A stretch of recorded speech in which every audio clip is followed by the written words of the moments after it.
we live to be 75, as many of us will, we will spend around 657,000 hours on this planet.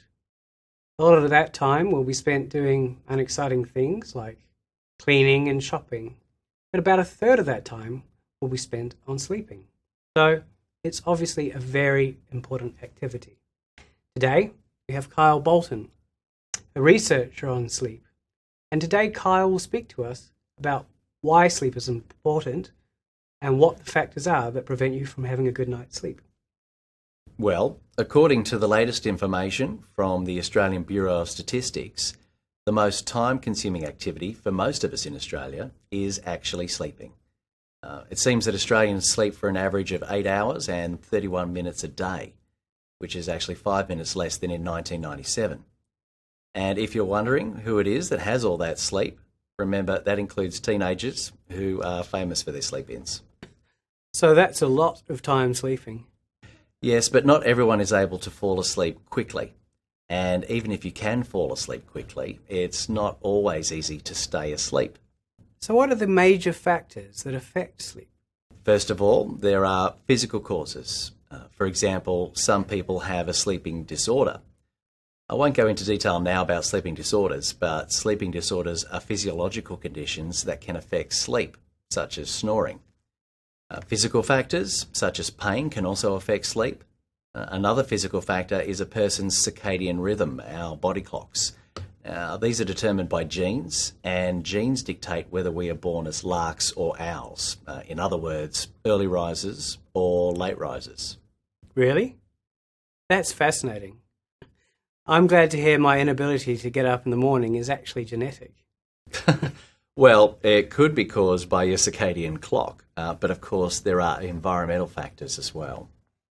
Okay. What are those environmental factors? There are lots of those. Your bed is one factor. It could be too hard or too soft. Your spine should be straight when you lie on your side. Another environmental factor is the room temperature and your blankets. If you're too hot or too cold, you will find it difficult to fall asleep. And of course, the room also needs to be dark enough to sleep. In fact, light is one of the major factors that affect sleep. It can be very difficult to fall asleep if there is too much light. Finally, noise can also be a factor that prevents sleep. Some people actually prefer to fall asleep with a TV or a radio on, but usually people need a really quiet environment. Yes, well, we all know what it's like to be kept awake by the loud party next door. Well, that's why most local councils have strict rules about noise levels and times.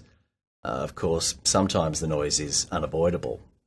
For example, parents of very young children often find that their sleep is interrupted by a child waking up and crying, and this can cause sleep deprivation. Okay, so we've looked at some physiological and environmental factors. I imagine there must be some psychological factors as well. Indeed, there are.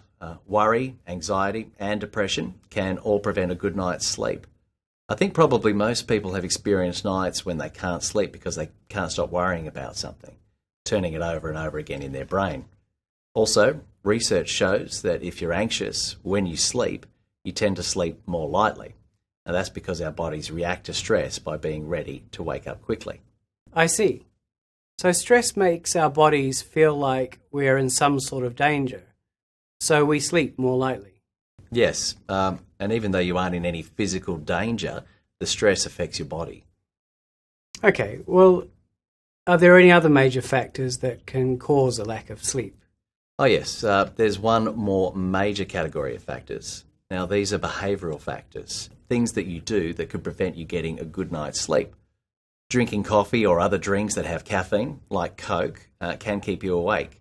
Nicotine, which is a poison in cigarettes, can also affect your sleep. And drinking alcohol can also prevent sound sleep. But, some people use alcohol to help them fall asleep. Yeah, it can help you fall asleep, but if you drink alcohol before bed, you're more likely to actually wake up during the night. You might snore more, and according to some research, you're even more likely to have nightmares. Really? That's interesting. But aren't there some individual differences? For example, I can drink coffee after dinner and still sleep well, but my sister, she can't touch anything with caffeine after 3 p.m. Or she won't fall asleep. Well, your sister is doing the best thing for a good night's sleep. While you might fall asleep easily after drinking coffee, and in fact you might sleep as long as your sister, your sleep won't be as deep, so it will have less of a restorative effect. That's given me something to think about.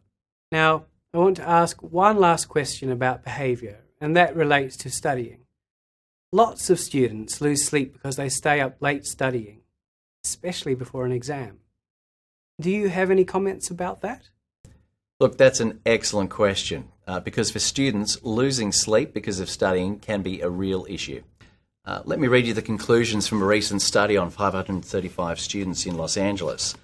Now, it says, regardless of how much a high school student generally studies each day, if that student sacrifices sleep in order to study more than usual, he or she is more likely to have academic problems the following day. So, in other words, giving up sleep for study is not a good strategy.